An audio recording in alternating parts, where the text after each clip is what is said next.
Hello everybody, just a quick video to show you my new front of my house,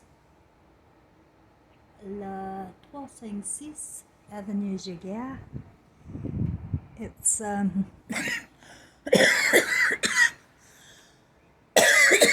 humid and hot, and my moon's watching over me as usual. Can you see it? It's a crescent moon tonight. Very faint through the screen, but it's there. Oops. Oh no, I made this whole thing big. There we go. My landlord has done an amazing job on this fourplex house. He really made it something special. Of course, I have to tolerate all of the noise. I even did his driveway in brick. I have to tolerate the noise, but it isn't easy when you're not feeling well. What are you doing?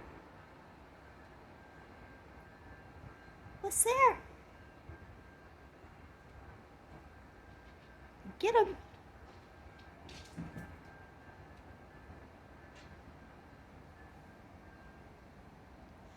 So I was just scrolling through Google here, sitting outside, and I don't go into any articles, but I accidentally see headlines.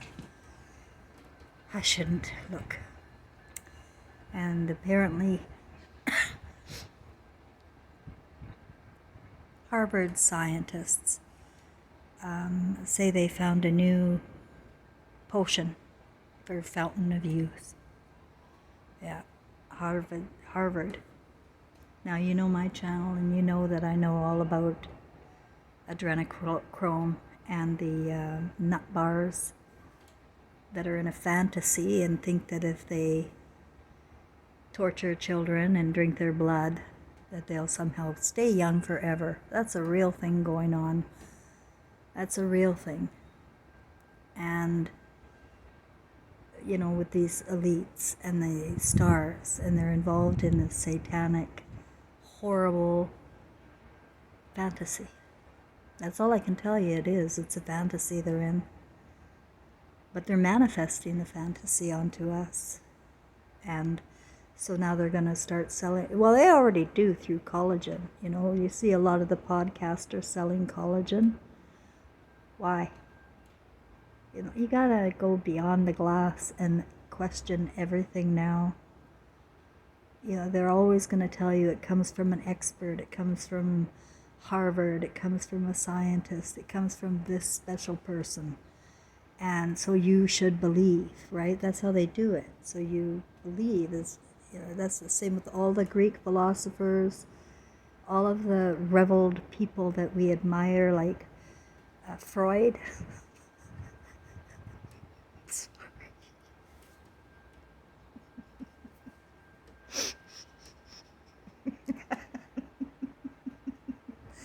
Sorry. My spirit. This is my spirit. This whole shit show is so fucking funny. It's a simulation, my friends, and everybody's playing their part and their role, but if you get yourself stuck in somebody else's story or imagination and you go along with it, you're not gonna laugh. You're not. It's taken me 7 years to start laughing. No, I was crying. But it's all good. It's all good. You have to realize that we really don't know anything except what we're doing right now, right here and now. That's all we know. And I try to make the most of here and now. Now, I do. Oh, trust me, I was as much of a monkey as everybody. You see it on TV, or you see somebody else doing it, and you think it's okay. And that's what happened to us. Going along with the idle stars. But I have to think that everything's okay. And I have changed my thinking. I have to, because I could go insane. And how I changed my thinking is I trust in my God. That there's a plan and a purpose, and this may be some sort of fucking horrible life lesson that we have to learn or something. We don't know. But I do know that we will be stuck here. And we cannot go anywhere unless we have the light of God within ourselves. And so having the light of God within ourselves means you're all-knowing. And I am all-knowing. You know, like ego gets in my way. It blocks me and makes me think I don't know anything. But we are all-knowing if we just learned how to, instead of trusting the Constitution, is trust ourselves, believe in ourselves. Or you can keep reading Google and find out what the scientists at Harvard are saying, because that's supposed to be the best of intelligence, right? And I'm afraid the higher the education, the farther the fall. They lose themselves in the fantasy. It's a total hypnotic walk. Saw a near-death experience by a guy today who ended up in the wall of his house. And he said he had no thoughts and no feelings. He was just in the wall, aware. So you see those little lights in your eyes? They don't die. They're what leave your body at death. That's what they check for. Open your eye and stick the light in there. See if you're dead or alive. Well, those lights are gone when you're dead. That's what they're looking for. And you got to go somewhere, because we don't die. Those lights can't die, can't go out. But they can get stuck. And there's a very sophisticated, ingenious, actually, way of keeping people trapped here and not evolving emotionally, spiritually, and not learning a damn thing, just spiraling down out of control as we follow the Pied Piper. Like, that's what we're doing. And we parrot. We're parrots for the Pied Piper. We're monkeys. And that's it. That's the truth. And you got to know that. And accept it. And you can get out of it. You know, it's all in the mind and the imagination. If you can think it up, you can create it. That's how smart we are.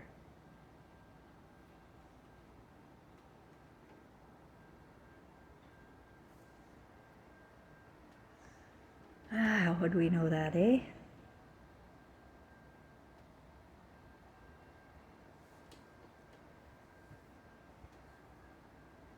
But this is the simulation of hell, and this is a test.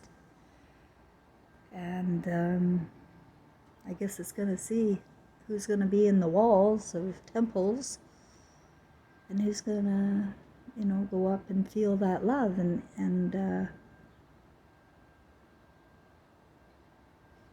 joy of our being, of our essence, of our consciousness evolving. And here we get to come and play with the human senses. I mean, how fantastic is that? You see, if we memorize our human senses here in our brain, we take them home. We don't have senses on the other side. We really don't. We're trying to develop them here. Holy shit, that's just coming out of me now. But it's been there before. That's it. we are trying to bring our human senses home. How? Memory. You know how I've lost my sense of smell. Totally. It's gone. It's been gone for several months. But I remember in my emotional mind sense of things I love.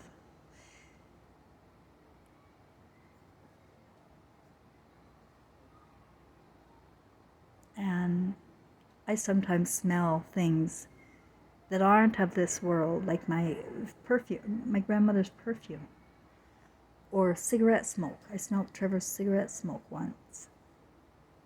It wasn't mine. I was at a house that was non-smoking, and I was there for, actually it was in 2006 for my introduction to hypnotherapy, and I was getting hypnosis done. There was no smoking going on in that house. And I finished in this back room there, and I walked through the kitchen to go home, and I smelled this huge puff of smoke. I walked through it. I know I did, cigarette smoke. And I turned to her and I said, "Is somebody smoking here?" She said, "Nobody smokes here." Okay. I smoked, but I wasn't smoking then. I hadn't smoked for a couple hours, so it wasn't me.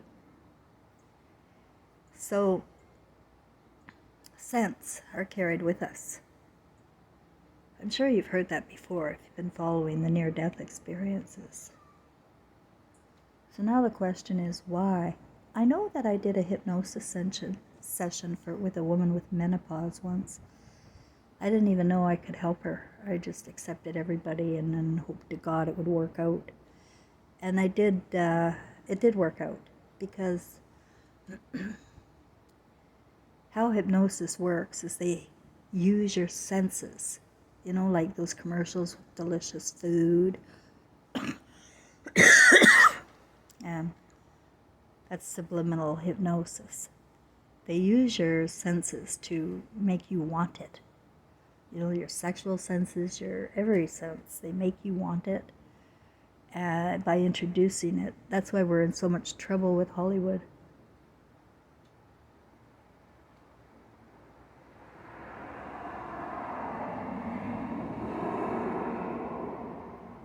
With everything. Actually, it's going to be the majority, my friends. Anybody who's found me and tolerates me, you gotta be something special. Because I am really somebody to judge. Really. People are judges here on earth, and they see the what they see, and they don't look deeper at anything. People don't.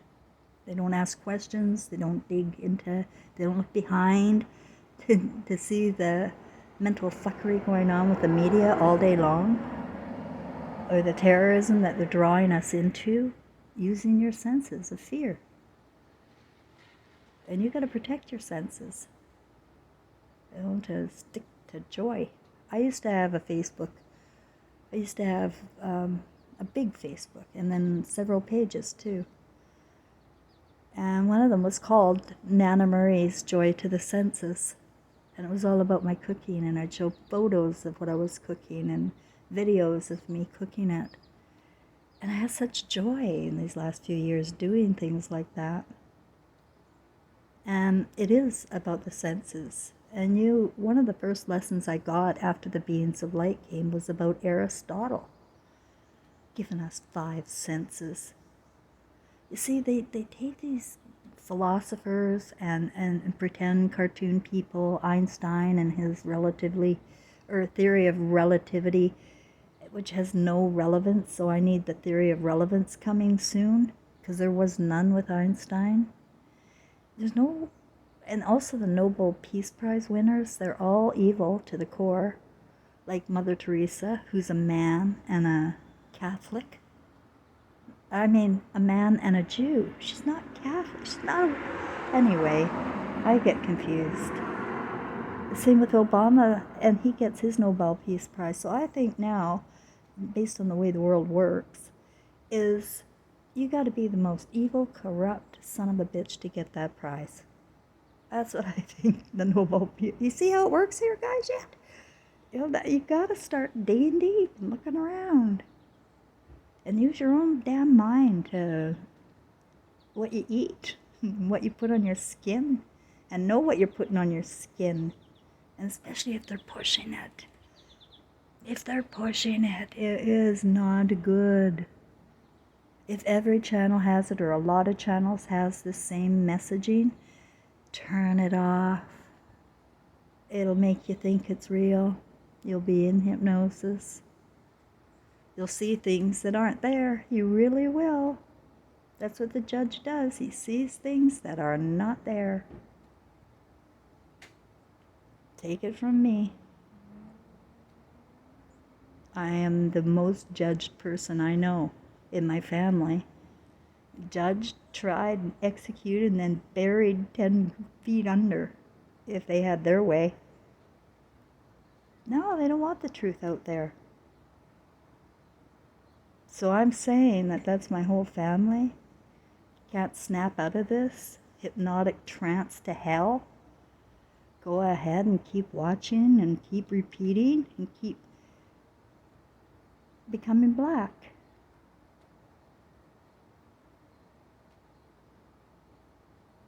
In the heart. And it's a very sad thing for me to know so many have given up free will for education, for ego, for an educational title, for a job title, for a woman, for a man, for whatever you wanted. What did you do? We get bad ideas, and then we don't know what we're doing. I want you to know, subscribers, that nobody's judging you, and you're totally forgiven, right? Nobody cares what you do.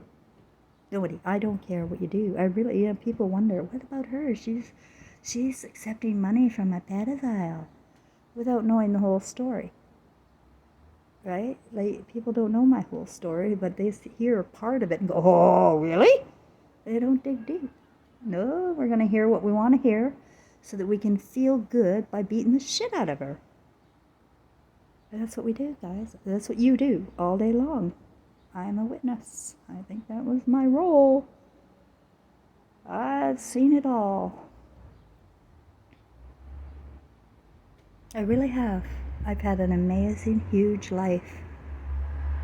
And I've witnessed the worst of humanity, and I've witnessed the best of humanity. Just trying to think when the best of humanity, I just said that, I really didn't know. I was just trying to think when was the best of humanity for me.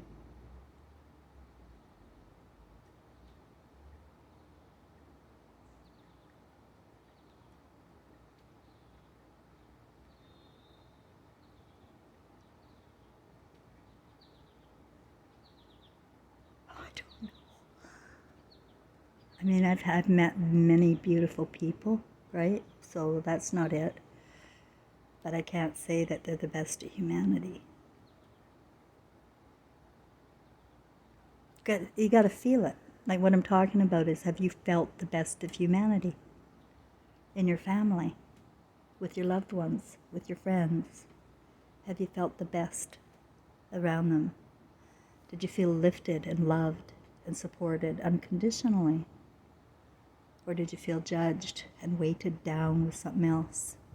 Because that's what the judge does too. It weights you down, it brings your energy down, dark.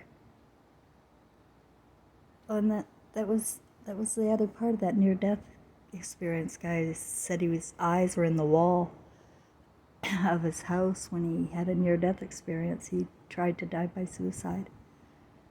And he was talking about these dark balls of like, instead of a light, it was dark balls he saw. And it reminded me of Fort McMurray, and I've told this story before. It's a horrific story, and I'm not going to go into detail this time. But in 2006, I met a guy online, and I'd left Gary. I'd been gone a year, been traveling the world, and this guy was moving up to Fort McMurray to work in the gas and oil. And he wanted me to go, so I went. I had a condo, and I didn't even rent it out or anything. I can't believe how frivolous. I have no respect for money. Yeah, but I got a job up there as a high school teacher, grades 10 English, and it was To Kill a Mockingbird was our book at the time. I was only there for a couple of months because I had an event there where, well, the guy I was with, we were lying on the sofa one day. This is where the balls of dark energy showed up. And we were lying on the sofa, just, talking. And all of a sudden, this dark ball of light, or dark thing, shadow, it's a shadow, started going in the living room, pacing back through the kitchen, down the hall, back and forth doing that. It was angry, and we both knew it, and he didn't know nothing about spirits, and I was only 3 years into Trevor dying. So I really, and even then I knew nothing until 2016, when the Beings of Light came with Trevor, and made sure I knew. But at the time, I didn't know, only what I had read. So this dark energy was going, and freaked us both out a bit. But it was either that night or soon thereafter. I went to a Christmas party alone. He went to work, and I was drugged and gang raped there at this house party with nice, decent, normal people.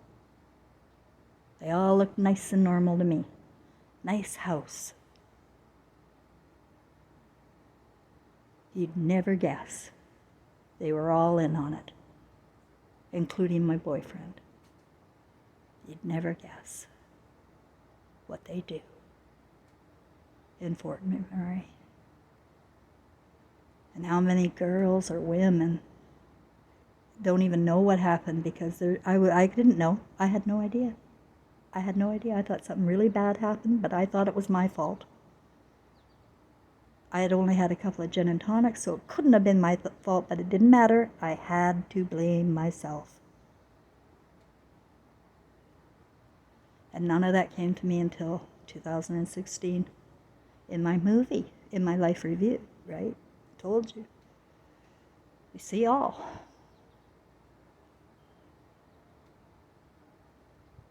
And I'm alive to talk about it and remember it. And that's why I have a hard time finding the best in humanity. In all honesty, I have to hide from people all the time. I'm afraid of them, people. They could cause me discomfort or torture me. That's all they do. And I like comfort and my joy to the senses.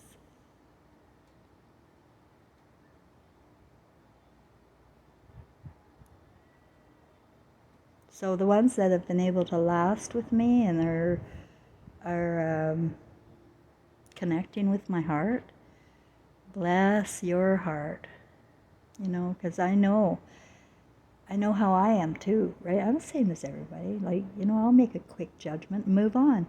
Won't even give it a second thought. But something's keeping people here. And that I appreciate.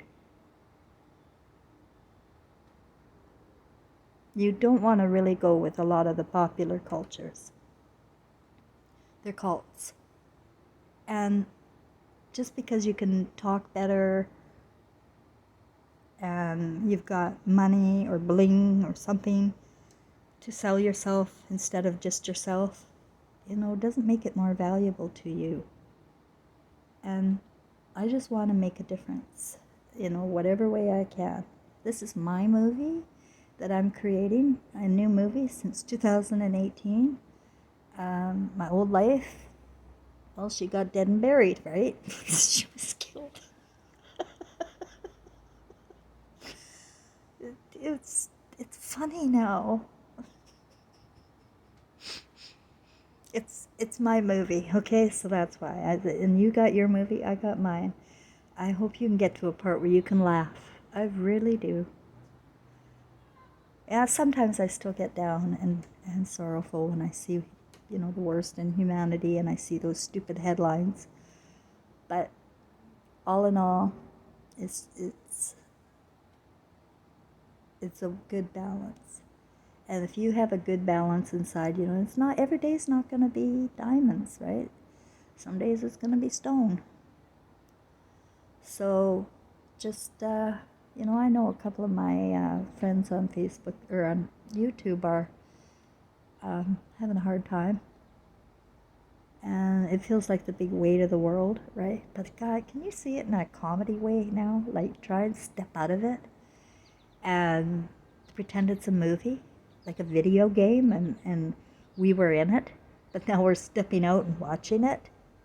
Can you just try and see things more like that? I sure hope you have somebody that you can talk to and that doesn't put you down and make you feel like you're judged, because that's, that'll put darkness on your energy. And you want to be light, and it's as simple as that. Love and laughter is light.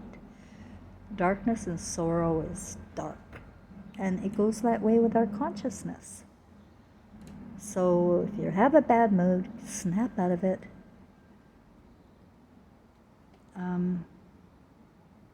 And find some joy to your senses. What was I talking about earlier about that woman with her menopause? Oh yeah, here's how to do it.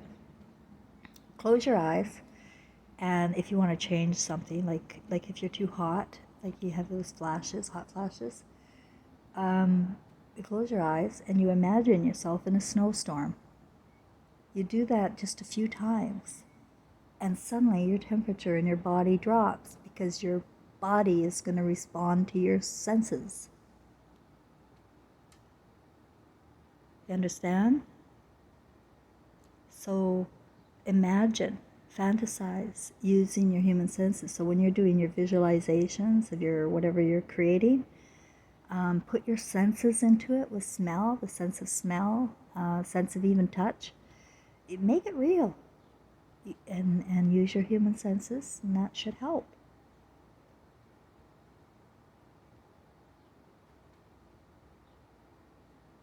I'm gonna really try that now, because it's really just coming to me about you. I've had it before, but it was gone, and now I remember. Oh my God, we got to use the senses in the visualizations. We've got to.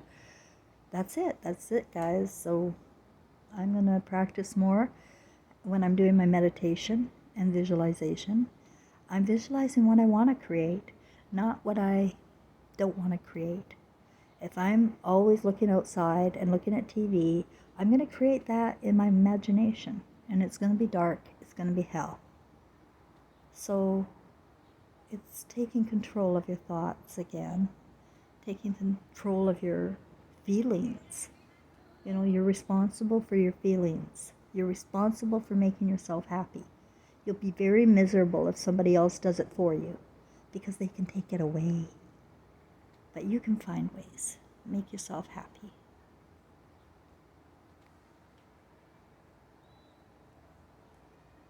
That's my moon.